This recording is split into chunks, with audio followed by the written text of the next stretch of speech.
If you've never looked at a company's financial report before, I can understand if it feels like you're reading a foreign language. You're definitely not alone. But here's the thing. Understanding these statements isn't just for accountants or investors. It's a skill that can help anyone, whether you're running a business, investing, or just trying to make sense of the world around you. Today, I want to break down the three main financial statements you'll find in a set of accounts: the profit and loss statement or income statement, the balance sheet, and the cash flow statement. And don't worry, we're keeping this global, so wherever you are in the world, you'll be able to learn something from this video.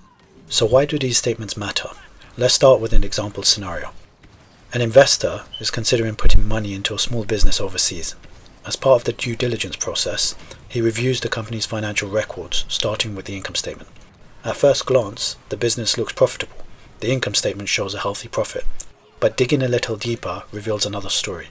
Despite the reported profits, the company is struggling to maintain enough cash to operate effectively. This insight from the cash flow statement helps the investor to avoid a risky investment. Long story short, he dodges a bullet. The point is, each statement tells a different part of the story. Relying on just one is like trying to understand a movie by watching a single scene. If you want the full picture, you need to look at all three. So let's start with the profit and loss statement, sometimes called the income statement.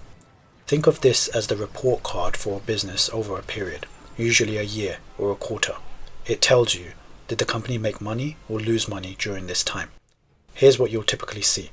Firstly, there's revenue, which is all the money the company brought in from its main business activities.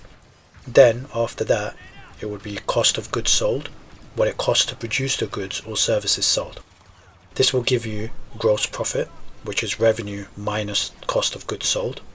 After that would be things like operating expenses, admin expenses, distribution expenses. Examples would include things like salaries, rent, marketing, repairs, and then gross profit minus expenses will give you your operating profit.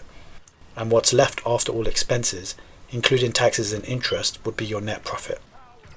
A quick personal note, it's common to think profit is just one number, but there are actually several layers: gross, operating, and net.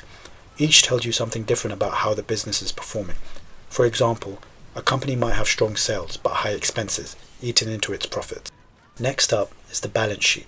If the P&L is about performance over time, the balance sheet is a snapshot. It shows what the company owns and owes at a specific moment, usually the end of the financial year. Here's the basic structure. You have assets, which are what the company owns. This includes things like cash, inventory, equipment, buildings, and even things like patents. Then there's liabilities, which is what the company owes. This could be loans, unpaid bills, or other obligations that the company has. And then finally there's equity, which is the value left for shareholders after liabilities are subtracted from assets.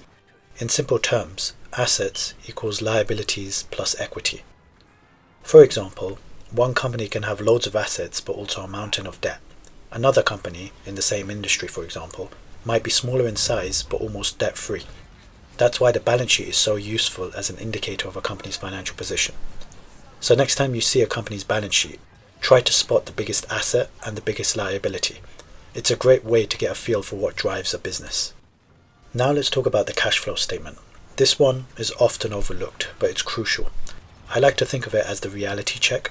It shows how cash actually moves in and out of a business during a period. There are usually three main sections. Operating activities, which is cash generated or used in the core business. The second is investing activities. This is cash spent on things like equipment or received from selling assets. And then finally you have financing activities. This is cash from borrowing, repaying loans, or paying dividends. I've seen companies with great profits on paper, but their cash flow statement shows negative cash from operations. Turns out they weren't collecting payments from customers quickly enough.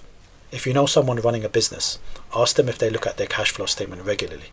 You might be surprised by the answer. Okay, so we've looked at each statement on its own, but here's the real magic. They're all connected. The net profit from the income statement flows into the equity section of the balance sheet, usually retained earnings. The cash flow statement explains why cash on the balance sheet went up or down. It's like a puzzle. Each piece helps you see the bigger picture. In many countries, the rules for preparing these statements are set by international standards, like IFRS, or by local rules, like US GAAP. but the core ideas are pretty similar everywhere. Show what happened, what you own and owe, and where the money went. So here's what I want you to remember. Financial statements aren't just for accountants. They're tools anyone can use to make smarter decisions, spot risks, and find opportunities, no matter where you are in the world. Next time you see a set of accounts, don't just skim past. Take a few minutes to look at each statement. Ask yourself, what story are these numbers telling? You might be surprised by what you find. If you learned something new today, hit the like button, subscribe for more, and let me know in the comments what financial topic you want to tackle next.